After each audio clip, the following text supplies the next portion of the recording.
My name is Stella, and currently, I have been married to my husband Davis for 3 years. In these 3 years, I've started to feel really fed up with my life. I was originally quite good with numbers, having chosen the economics department in college, but Davis, unlike me, was a liberal arts guy. Davis and I met at a mixer hosted by a friend from college. I used to be an avid reader of novels, so Davis and I hit it off, recommending good reads to each other. We started dating and discussed marriage as we graduated college. After he proposed when I visited his home, his mother Jennifer greeted me with a smile, saying, "Stella, I heard you're really good with numbers. Davis told us, you'll be safe here with us." She laughed. I had no idea he was running a family business, and there was never any discussion about me working at the company after we got married.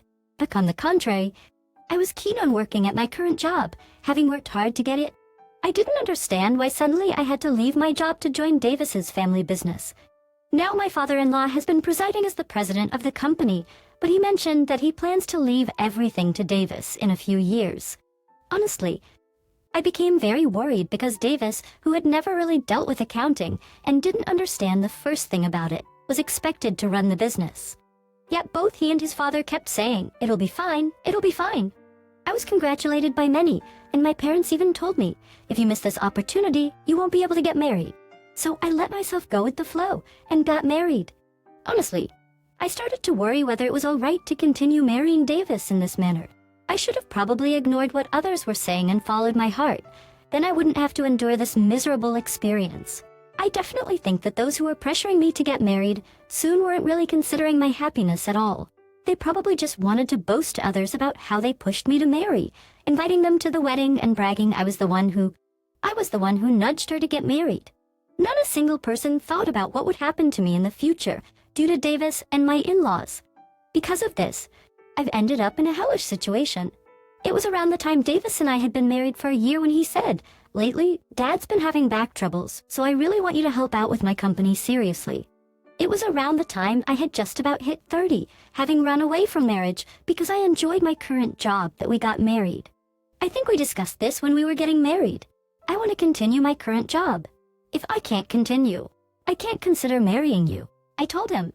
I had told him this several times before we got married, but he never truly agreed. Yet he also said he had no other options and didn't want to break up. So even as I approached 30, he continued dating me. I started to find him increasingly annoying, but I felt happy and valued when he said he loved me. I think Davis noticed I felt that way, which is why he never truly intended to respect my opinions. He was just making promises to manipulate me into doing what he wanted. The situation is different now compared to before we got married, right? Until now, Dad handled all the numbers, but he can't do it anymore, so I want you to do it. You wouldn't want the business to go under before a child is born, right? Well, that might be all right too. I believe I can support the family on my own, and if the family business collapses, I can suggest other jobs to Davis. To be honest, Davis's income is a fraction of mine. I'm the one keeping the household afloat with my income. Therefore, quitting my job was absolutely not an option. However, whenever I tried to explain that, Davis would ultimately yell at me loudly, saying, "Are you fine with the company that has been passed down through generations and my family collapsing?" Even when he says that, the family business is just a company established by his grandfather, making him the 3rd generation. So when he grandiosely states, "passed down through generations," I can't help but snicker at the sheer scale and duration. He's implying, as he keeps saying that, he talks big without even being able to earn decently, is what I think, but he probably has no idea. But there's no one on my side in this house. When my father-in-law, who is supposedly not feeling well, learned that I'm not helping out at my husband's company, he lectured me, saying it is a wife's duty to help out at her husband's company. I couldn't help but sigh, thinking, where did the notion of him being weak go? Furthermore, my mother-in-law chimed in with a strangely superior attitude, saying, "When I was young, I gave up doing what I wanted to help out at my husband's company. Don't just think about yourself. I raised Davis while working at the company, you know. You don't even have children yet, and you're complaining. What could she possibly have helped with at the company when she, just like Davis, isn't good with numbers at all? I bet she only did minor tasks like making tea, photocopying, or answering phone calls. But no matter how incorrect their opinions are, no one is on my side. On the contrary, the three of them have conspired to gang up on me, throwing away my belongings and lecturing me when I am about to sleep, pushing me into a corner. Because of this, I've ended up causing trouble at my own company and reluctantly decided to help Davis with his work. But there are conditions. Since I won't be able to afford living expenses if I quit my job, I've decided to continue working while helping out with household chores on weekends. Then, for some reason, my in-laws suggested, in that case, we don't need to give you a salary, you're only helping a little on your days off, which left me baffled. I decided to continue with my job because it doesn't pay well, so why did it turn out that I don't deserve a salary? I cannot accept this. However, I realized that it's useless to discuss anything with them anymore, so I started working. There's one thing I've realized since I started working. Despite his boasting about managing this company, it turned out that my father-in-law lacked a sense of business management. He somewhat understands the numbers, but often doesn't know what to do with them, frequently getting corrected by business partners. I understand why Davis doesn't earn much. I thought to myself as I worked, to state to you to my nature. Once I decide to do something, I cannot do it halfway. So, I completed the tasks diligently. And as 2 years passed since I started helping, even the part-time workers, who initially looked at me with skepticism, began to follow my instructions more than Davis's. In fact, the revenue has significantly increased compared to when I wasn't around, and 90 of the current sales are thanks to me. All the part-time workers who know this have become my allies. However, there are still people who do not appreciate me. That's my mother-in-law, Jennifer, and my husband Davis. Just lately, Davis claims to be on a business trip and rarely shows up at the company even on weekdays. He's never secured any new contracts while out on business, leaving me and the part-time workers dumbfounded as to where he's actually going. Moreover, mother-in-law, Jennifer comes by when I'm not around and says to the part-time workers, "Why is our daughter-in-law such a failure?" I heard she doesn't want to quit her job and is only half-heartedly helping out here. Though the part-time workers know that the company is barely surviving, thanks to me, and could argue against Jennifer's opinions if they do. Jennifer takes it out on me. Therefore, nobody said anything. While working, the part-time workers simply give non-committal responses as Jennifer continuously badmouths me. Besides, she's over 30 and doesn't even have kids yet. She held on to Davis for years without marrying and now doesn't even want to have children. What a defective piece. Oh, I wish she'd just get a divorce already, she seemed to be saying. I was astounded when I heard this from the part-time workers. Because I've stated multiple times that if you're planning to make me quit my job, I won't marry, yet Davis insisted on not breaking up. I was indifferent about having children, but if Davis wanted them so much, he should have just left me and married someone else promptly. But he clung to me, and we got married just like that. He's tacitly accepted that I work at the company. And even though I am taking care of the household, only my mother-in-law keeps nagging and complaining. My husband, Davis, who wanders around without attending to the company, is a piece of work too. But what always tires me is my mother-in-law. That's Jennifer, who never helps, but shows up only to badmouth me. I sometimes wish she would quickly retreat to the countryside, just like my father-in-law did. The part-time workers also seemed to be losing their fondness for Jennifer, who never does anything but is always ready to speak out. Gradually, they stopped responding to her incessant complaints about me. Then, Jennifer, who no one listened to anymore, started throwing tantrums, saying Stella must have brainwashed everyone. I am the most important person in this company. If you ignore me, I will fire you. However, the president of the company is no longer my father-in-law, but Davis. So, Jennifer is not the president's wife anymore, and she never had any power to fire anyone in the first place. But then, Jennifer started consulting with Davis, saying things like, "Hey, Doc Davis, I think we don't need Mally. She's already old. I think her attitude towards me is bad." Davis, who rarely comes to the company and doesn't know much about the part-timers, began to consider firing the veteran part-timer. Mally, I couldn't help but interject. "What are you saying? Mally's a veteran among the part-timers. It would be a problem if she got fired." However, Davis, who mostly leaves the work to me, didn't appreciate my input and yelled, "Don't question my decisions." Moreover, upon hearing my objections, Jennifer also chimed in, saying, "Then, you annoying person, are fired too. You can't work and can't even have children. We don't need such a useless person here." And the more, Davis, who was standing next to her, was nodding in agreement, which was unbearable. I decided to sign the divorce papers that Jennifer had brought from the city hall that same day. While blankly staring at it, I thought to myself, this company is doomed. I informed the part-time workers through our WhatsApp group chat that Davis and Jennifer had fired me and that I would be divorcing and resigning. Although shocked, the part-timers calmly discussed quitting their jobs too. They were fully aware that without me, the company would be in deep trouble. Davis, who rarely shows up at the company, and the boss's mother, who brags without being able to do any work. Staying in a company that might collapse at any moment, leaving only them behind, made no sense. I quickly packed my belongings and moved into the singles dormitory of the company, where I have continued working without any change. When I informed my supervisor about my divorce, my worried colleagues were happy for me and decided to toast to my newfound freedom. I then took some paid leave to rest and rejuvenate for a while. Not even a week had passed when I received a call from Davis. What is the certified mail of? Oh, can't you read now? Well, I guess if you were gallivanting with your mistress, instead of working, even simple documents become hard to decipher. Who?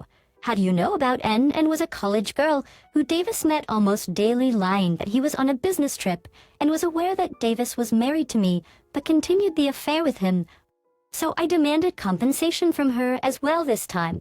The certified mail Davis received read, I know you are cheating, so pay $20,000 as compensation. We're already divorced. Aren't we? Why do I have to pay you money? What are you saying? I knew about your affair before the divorce. And by the way, I can demand compensation for adultery within 3 years from the time I became aware of it. I retorted, to which I could hear him screaming, damn it, from the other end of the line. By the way, and thought Davis was rich because he was the owner of a self-employed business. The money he used for the affair was actually earned by me. Most of the company's revenues were generated by me, so since I'm out of the picture, and said, I don't need such an old man with no money. I approached him because he had money. I didn't hear I had to pay alimony. Speaking such nonsensical things. No, he must be just plain stupid. A woman who gets fooled by such a man and has affairs with married men and easily cheats with college girls, and a former husband who is shocked to be asked for alimony were simply unbelievable. And then there was the most unbelievable person. Hey Stella, all the part-timers quit, you know. Did you say something weird? Come back now and work without pay? Because work isn't going around due to you. Even when told such things, I have been working without pay for these 2 years due to my idiotic in-laws' thoughts. And now I am divorced from Davis and have nothing to do with that company. So in response to Jennifer's contact, I said, who is this? I have nothing to do with you guys anymore, and hung up. No matter how you think about it. Jennifer's claim that working without pay because all the part-timers quit was absurd, but it seemed like a matter of course for Jennifer. I don't know what she was thinking, but she seemed to be going around telling people. The divorced wife won't come back even though I told her to work at home without pay. I won't be satisfied unless I make her work without breaks, without pay this time, because it's that woman's fault that all the part-timers quit. And it seems she was pointed out by many people that you're the strange one. However, it seems that Jennifer, who received the remark, became even more furious and raised her hand to the person who pointed it out, saying, there's no way I'm wrong. Because of that, it seems that she was charged for medical expenses. The police also intervened, and it turned into a big fuss. Davis is already being asked for alimony due to his infidelity from me, yet his mother hurt someone and asked Davis to pay for the medical expenses after getting involved with the police, saying, Davis, please pay. A big fight broke out between mother and son at home. It seems they even called their father, who had retreated to the countryside, to judge who was at fault. But as soon as the father-in-law understood the seriousness of the matter after hearing the current situation from the two, he seemed to have fled, saying, it has nothing to do with me. You both did all this, but rely on me. I'll cut ties. Both Davis and Jennifer seemed to be dumbfounded, watching the father-in-law, who had just returned to the countryside. However, after a while, when they realized they had been abandoned by their father, they finally understood the gravity of the situation, and both started to panic. And what the panic two decided was, if we reconcile with Stella, everything will be back to normal, with a very weak idea. From my point of view, there was no way that option existed, but Davis came to the company where I work and tried to find out where I was. However, I was using my paid vacation and was on a spa trip. Well, even if I wasn't on a spa trip, no matter how much of an ex-husband he was, there's absolutely no way to tell a divorced partner about an employee's information. He claims information. Just give me Stella's whereabouts. if she reconciles with me. I don't have to pay the alimony for cheating, and she will maintain my company from now on. He seemed to have said at the entrance of the company. It goes without saying that everyone who heard those words at the scene was utterly disgusted.